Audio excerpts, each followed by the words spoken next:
An Irish independent digital subscription doesn't just get you the news. It gets you the best of Ireland's stories all in one place. Whether it's the best of politics, business, sport, entertainment or lifestyle. Get it all for just €4 a month for 12 months when you first subscribe. Visit independent.ie/subscribe today. Irish Independent. Terms and conditions apply. Cancel anytime. You know, it's funny, I was talking to Dan McDonnell in the office earlier on and we were looking ahead to our conversation on the podcast, and Republic of Ireland squad felt a touch dull, and it turns out it's been a touch interesting. Conán Doherty here alongside me once again. Hello. Heimir is at the wheel. Well, I think that is the point. Dan's going to join us presently. This is all very hot off the presses, and Dan is currently in conversation with Heimir Hallgrimsson. But to give you the situation, which is just broken in the last while, Republic of Ireland squad has been named, and our new fearless leader, Heimir Hallgrimsson, has named a 24-man squad. The fixture list: Finland on Thursday and Greece on Sunday in Helsinki and in Athens. The criticism of Heimir last month was he's a little hands-off, if you remember. That was one of the things being said about him. He was sort of on the outside watching in. He has put a stamp on this squad. The headline news, I suspect, is no Matt Doherty. Not an injury situation, just no room for Matt Doherty in the squad. There is no Jacob Bryan. He has struggled for game time at Everton since his move there. There is no Alan Brown, interestingly. Started against Greece last month and came off the bench against England last month, but he's out. And there's no Callum Robinson either. It was reported yesterday there were injuries to Seamus Coleman and Will Smallbone, and so it's proved. Smallbone, hamstring injury. He did play both games last month, and Coleman was injured against England. He hasn't played for Everton since. On the inclusion front, Josh Cullen returns from injury. That somewhat offsets the Smallbone absence. And then Ipswich Town are now a bigger part of our lives, featuring in the Premier League. So the midfielder Jack Taylor is in, and that will be his senior debut should he get some game time. Mark McGuinness of Luton Town, centre half. I guess you could kind of say he is coming in for Jacob Bryan. Hallgrimsson was talking in his press conference about the fact that we've a lot of good centre halves. There isn't like a huge gap between them all, and so Jacob Bryan, you're not playing so much. I'm going to have a look at Mark McGuinness at Luton. So that's his first Ireland senior call-up. And then another a bunch who are happy to get the call. Finn Azaz from Middlesbrough, Aberdeen's Jamie McGrath, Udinese, now of course on loan at Watford, Festi Ebusele, and Micah Johnston at West Brom now. They're all back into the squad. They were all left out in September. So we're going to talk to Dan in a couple of minutes and get his thoughts on it all. Naturally enough, Conán, Matt Doherty was the first question that Hallgrimsson was asked about. So here's what he had to say about the Matt Doherty exclusion. Yeah, we knew this question would come, so not easy to motivate that for me. So first of all, we know that Matt and Seamus has been here for a long time in the squad. Our most experienced fullbacks, our best fullbacks playing at the highest level for a long time. But unfortunately, they will not play forever. So we need to have a plan B if they are not there.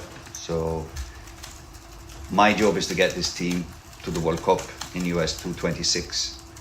And given that next year, 2025, if we end up in a group with 5 nations, all our FIFA windows next year will be official World Cup matches. So this is the only chance to kind of experiment, to give players chance to show what they can do. And that is the reason why we opted to go for other players at this stage.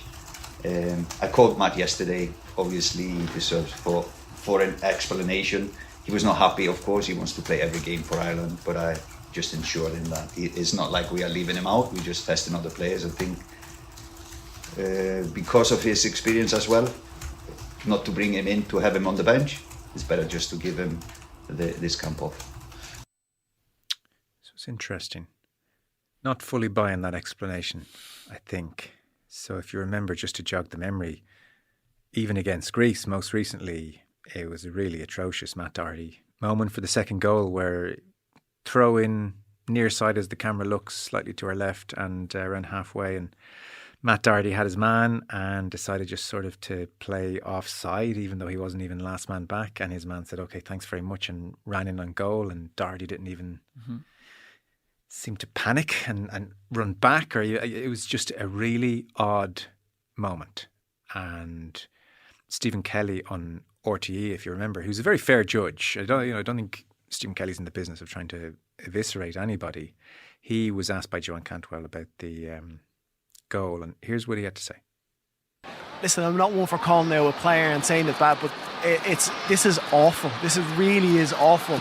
Matt Doherty is tracking his runner, and he just stops. And then what's worse about it is the jog back. You cannot legislate for a player jogging and it's just a run. The ball bounces up. Solis heads it into the air. Collins is trying his best to get back, but gets done by the chop. But Matt Doherty just actually runs back, sprints back in. He'll probably recover in that position. And like I said, you can't legislate for that. That's nothing got to do with the forward changes. That's nothing got to do with the formation that's changed. That's just a lack of, I don't know what he switches off. He doesn't think he can get there. I don't understand what the concept is. Just sprint. And there's no excuse because you're fresh onto the pitch. Matt is not played the whole game. It's wherever time is in the match, and he's not played the whole game. So he's in a position where he should be able to sprint back and see that danger and get back in and cover. You know, you make the mistake initially, but then you think, right, what can I do? Can I recover back in? Sprinting is the basics of football. It really is, and that's just, I don't know what you do with that. So it's pretty damning. And I think for Doherty, this is not a new situation. It feels like the body language has been off for a while on the pitch. Everything's a bit of an effort. He's just a yard slow in getting back into position. The socks are down around his calves. And there's always been a bit of that with him, even when he was in really good form. But now that he's been out of form for some time, it's like an exacerbation of all of that. And this is going on a long time. I distinctly remember Hampden Park in September of 22, 2 years ago now, pretty much to the day. I'm sure Ireland were beaten 2-1 by Scotland under Stephen Kenny. And even for one of the goals, in terms of trying to stop a cross, it was 1-on-1 and it was just so lax. And you know, Scottish player shifts it towards the byline and is about to cross it in, and Doherty just sort of rooted to the spot, like half cocks a leg, doesn't stop the cross. And I thought it was really instructive, even summer just gone against Hungary under John O'Shea, when he was substituted at half time. And he had a really bad first half, and he took to Instagram and he posted 45 of my best and an emoji with an upside down smiley face. And that's not a hanging offence. You know, that is a glimpse of humanity on his part. There's a bit of humour. It's self-deprecating. But what was very telling, I think, was the reaction, even allowing for the negativity that can go online. The tone amounted to, buddy, you don't have half as much credit in the bank here as you think. You're not off a run of 5 man of the matches and geez, everyone has a bad day at the office. It was more like something's gone awry here. So it feels fairly ominous for Doherty. The one, the Hallgrimsson explanation there also doesn't quite tally, in that he's talking about building for next year where all the games are crucial. But based on what he said last month, consistently across several different press conferences, is his main thing with Ireland, how he sees Ireland is, we need to find our first 11. We don't have that many games. We need them to play together as much as possible, build connections on the pitch, maximise the amount of game time they have. So it's kind of a glaring contradiction. Like, it's either, one, he doesn't want to come out and lambaste Matt Doherty publicly, which maybe is to his credit, and you'd kind of hope it's that. Or two, his thinking is very muddled. It's either I want my 11 and I want them to play together all the time, or it's not. But there's actually no in-between there, and he's sort of trying to reach for a bit of an in-between. World Cup 2026, big games next year. This, we need a plan B. Which he doesn't need to do. He's the manager. He's putting his stamp on it now. On Doherty, posting 45 of my best isn't a hanging offence, but it is a suggestion that he should be playing more minutes than 45 minutes. It's a suggestion that I can't believe that Ireland only let me play 45 minutes. I can't believe that team aren't let me do whatever I want, basically play for 90 minutes like that. That's the tone you take away from a post like that. I didn't interpret it as that. I think it was like a hands up, I was terrible, not 45 at my best. Yeah, and maybe that's fair. Maybe that's the way it is. But to go back to the moments that you're talking about, Stephen Kelly is so bang on there. Matt Doherty does have a languid style, and like you mentioned, when he was at his best, he had that. He scored a goal for Ireland last year, and I've never seen a more underwhelming celebration. He just looked like, it looked like Matt Doherty just in every other incident. But when you're not running, when you're not tracking back, I mean, I think what would frustrate fans is, say, the like of the James McLean interviews recently about when Ireland are at their best, it's everybody getting stuck in, running, playing tight, backs to the wall, sticking together. They could have all still done that, whatever way they were playing. They could have all still done the basics of sprinting. They could have all done the basics of emptying themselves, and that's what would be frustrating. But it's funny that Heimir is feeling the need to do that as well. Like the way he's almost trying to justify what he's doing. He's not dropped. I've just picked somebody else. That's what being dropped is, for whatever the reason. Some people get dropped because you want somebody else ahead of them, and that's exactly what he's done here.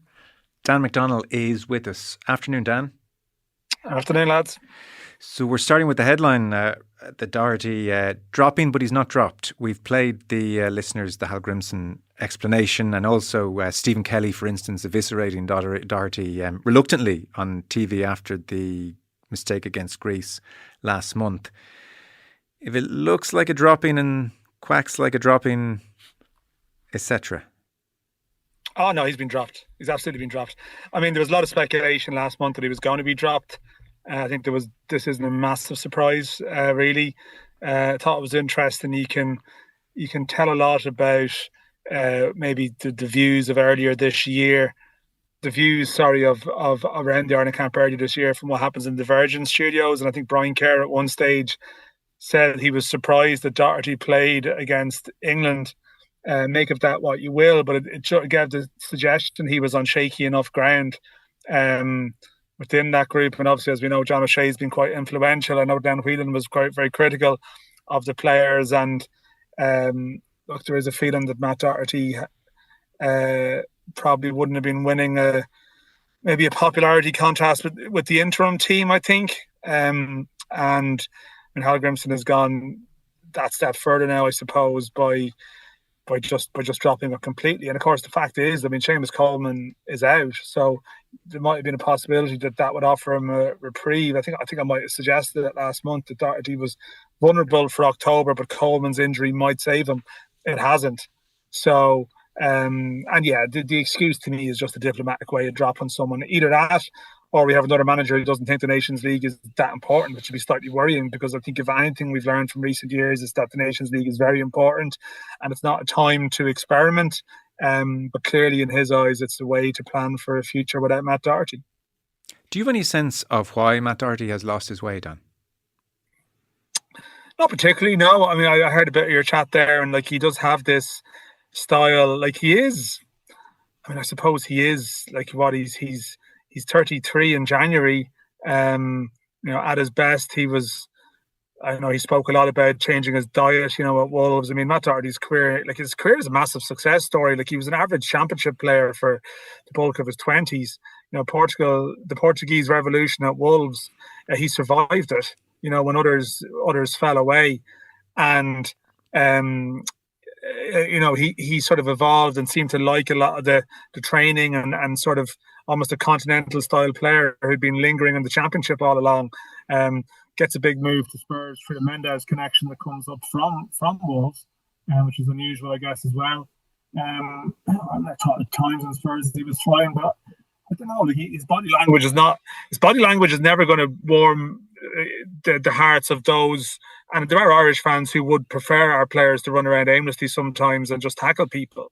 And obviously that's never going to be Matt Doherty, but equally, there's been a sloppiness at times. And I think that Instagram 45 of my best sort of points, that's just sort of his ironic humour. I think Shane Duffy responded same at the time, because he'd also been terrible in the first half of that game. But I guess people just don't get him sometimes. And he is just one of those characters that needs to be performing really well And at times under Stephen Kenny, he did play quite well for Ireland, particularly early on. I think he might have played more times for Kenny than any other player, potentially. But yeah, his career has just stalled. That Atletico Madrid move, you end up sort of in the Mendes cycle then. That was clearly just a player being moved around to suit a couple of needs at that time. And he's at Wolves now. He's in some weeks, he's out the others. But maybe he's just not viewed as the leadership figure for where the squad needs to go. Or maybe sometimes the manager just needs to make an example and say, okay, nobody can get too complacent here. And maybe, this is just me speculating, it's my opinion on it, but maybe there's a feeling, well, this is, maybe he was too complacent in their eyes. I suppose the criticism of Hallgrimsson in the last international window was he was a little hands-off. This squad speaks of a little more hands-on, I think. Any impressions on that front from today? Yeah, definitely. I will say there's an important change, though. Remember Trapattoni, Ireland used to name 40-man squads. I mean, no wonder the FAI were broke. They'd have to, there's like 10 players extra being brought on trips, hotels and flights and everything. FIFA have sort of streamlined it a bit now. You have to pick just a 23 or 24-man squad. So it would have been easy to keep the likes of Alan Brown, Callum Robinson, even Matt Doherty maybe, in this squad if it was 27, 28, but it actually puts more pressure on managers to actually make decisions at the squad stage. So, Jake O'Brien has been left out as well, but he hasn't played for Everton. Again, normally that might be enough to have you in the squad with 27, 28, not this time. So, but he did speak about being at games last week without giving a huge amount of detail. He did say he'd watched Finn Azaz from Middlesbrough play in the Championship. That helped to get him in. Mark McGuinness from Luton seems to be replacing Jake O'Brien. He's ex-Ireland 21 defender of similar size. He's, well over sort of 6'5", 6'6" territory. So yeah, he's had to cut some players this time, and he's done it. And he's come out and he's explained it. He's not coming out and explaining it by saying John O'Shea told me to do this. So I think if you, in those simple terms, he's owned those decisions. And while there may still be elements of what he's saying is very much, look, it's early days for me in this group, and you could argue that even the comments about the Nations League not being the be-all and end-all is maybe still buying a little bit of time in some ways. In his commentary, I think I would agree that there was a lot more I'm the boss today for sure. Yeah. Well, look, 2 games in and these 2 to come, I guess he's still entitled to a bit of time. It's just, obviously, international level, that's very difficult to come by. So we'll talk more about that in due course, Dan. You are en route to Tala as we speak. Apoel Nicosia are in town. Shamrock Rovers have a European night ahead of them, with Shells to come on Sunday and Shells Pats in the rearview mirror. It's been like a busy week in your world in many ways, and a good week. Exclusive on the back page this morning. More good news for the league. I'll give the very uncomplicated version, and I know it's more complicated than this, but the short good news is there is a windfall of UEFA money now for Premier Division, not First Division, but Premier Division League of Ireland clubs. Again, intricacies more complicated than this, but the Swiss model Champions League is here. The big teams are getting more moolah. They are getting away from the rest, and so some good old trickle-down economics is at play here. The net version of the situation is that Premier Division clubs, as I understand it, they are, once all this settles down and things are adjusted in the year or two ahead, they will go from getting 70k per annum from UEFA, and they will jump to 350,000 per annum from UEFA. So from 70k to 350k per year.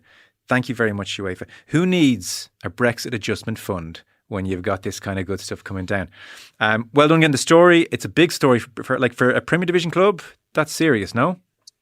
Yeah, I think, look, this had been flagged that this change would happen. I think probably the new aspect to this is the fact that they're going to be basically paying 2 lots of it next year. I suppose to put it in parallels, it's like they've always been paying this money at the end of a year, and now they're going to try and bring it forward. It's like people putting down a month's deposit or something on a rent. You're always a month ahead, but it was the other way around with this UEFA money. So they have to bring it round and bring it forward. But as a consequence, teams like Premier Division clubs who happen to be playing in the Premier Division of the League of Ireland in 2024 and 2025 are going to benefit from getting 2 cracks at that new 350 figure in 1 year, effectively. So it's like there was an expectation that the money would go up, certainly to a decent level, but I suppose there's a confirmation element around that now, but also that there's a double bubble element to 2025 for the clubs lucky enough to be in the right place at the right time, and then 12 months on there'll be the 350 and it'll be in advance. So it's extraordinary, really, because I was, this is quite dense, so not to get bogged down in it, but yeah, there's a big funding discussion ongoing at the moment. Like, I was in listening to Thomas Byrne speak yesterday and not give very encouraging messages maybe about League of Ireland academies and funding, but all of a sudden you have this situation where like UEFA really does fund small associations. It's UEFA's conscience probably throwing out a few quid and for a few votes as well, to compensate for the fact that obviously the top end of the game is getting richer and richer. Yes. And they're throwing a greater percentage to the poorer leagues and clubs. And is this no strings attached? If a League of Ireland club wants to phone up a Premier League reject and say, we're going to pay you 700 grand to come and play for us next year, they can have at it. Do whatever you want. Yeah, I think they're loosening the criteria. There was loosely a sort of a youth training aspect to this. There are going to be criteria attached going forward around you need to have a women's team, you need to have certain this and that. I will say that maybe it's caused a lot of disquiet in the Irish football world. I'm conscious of making this too dense, but this money from UEFA has always been here. It used to be around 1.4 million per year, and the FAI, even though it wasn't recommended by UEFA, would divide it out amongst clubs in both divisions. Now, Ireland obviously has 2 leagues, but obviously if you have a country with 4 divisions, then you divide it 40 ways. The recommendation is that it's top league only. The FAI took this dispensation and said, no, we're going to give half of it to the first division. But these rules laid down by UEFA in tandem with the European Clubs Association now say only a small percentage can go to the second tier clubs in any country, which means that a first division club, like we're talking Premier Division clubs, bonanza time, first division clubs are cash strapped and their money is going down and they're not happy. And I would expect, and I was already getting messages about this this morning, expect there to be sort of war over this still. So there may still be a bit of back and forth. If you're giving them extra money here, we might want extra money there. I reckon there's a bit of domestic squabbling to come out of this. Okay. You're en route to Tala, Applewell in town. Talk to us. Yeah, it's a weird one because normally like the start of a group stage campaign is just like a really exciting event of its own right. But because Rovers have a massive game on Sunday, because we've had this Pat Shells game on Monday, which was brilliant, it sort of slipped up. And I mean, the title race, Rovers are in it if they win on Sunday big time, and probably with all the defeats they've had, they would have thought they would be out of it. So I'm going there wondering, will we see a team that suggests actually they've one eye on Sunday, which seems crazy when these are massive games in their own right. And there are individual players in this Rovers squad who will view this group stage as a big opportunity. It's like the Champions League format for people. You only play a team once. So it's a cup final. It's not about getting a point on the board and trying to get into a top 2. It's completely different psychology. I'm looking forward to it. I think they've got a chance of being competitive against Applewell, who are their form would suggest they can be flaky. On a good day, yes, they should beat Shamrock Rovers, but they don't always have good days. And Rovers should attack this game. And the thing about it is as well, it's not like you lose, you're out of the group. All 6 games you can attack them. There's big money at stake each time. So it should be lively. Very good. Enjoy. We'll talk soon. Dan McDonnell, thank you. Thank you. And there we are. So that is absolutely Matt Doherty dropped. I mean, Heimir did his best for him, but it's just no dressing it up. It's such a pity. I guess, look, he's 33, and I agree with Dan. His career has been a success. You turn yourself from League of Ireland player into Championship player and then into, for a time, as good as any fullback in the Premier League. And I'm sure make money which secures your future, and you play for Ireland the guts of 50 times. I like... In the round, it's been great, but it's just been that tricky few years for him. And this is quite a sad ending, I would suspect, for him. Yeah, Matt Doherty's actually the first person who came onto my radar as a master of the underlap. Going inside the winger, and he was very good at it. Maybe he picked it up at Wolves. Maybe it was a habit he always had. And like, I'll always be thankful for him for a lot of those dull games. Remember the end of the O'Neill era, the McCarthy era? You're watching him. I remember being at a game against Gibraltar, and that one in particular, it was only Seamus Coleman that would make something happen, and it was the exact same with Matt Doherty. You were just waiting for one of our fullbacks, whoever it was, to try and open a whole team up, and we were really dependent on them for a while. Yeah. That is this edition. Gary Breen is with us. We're talking some Champions League a little bit later on, but we do want to bring you that Irish squad announcement. 24-man squad. Finland next Thursday. Today week? Yes. Today's Thursday. Stay next week. And then Athens. What could go wrong? On Sunday. So look, it's going to be interesting. That notion that Heimir Hallgrimsson has decided to properly take control of things and make some big decisions, I think maybe bodes well. So that's that. We'll talk to Dan, I'm sure, next week.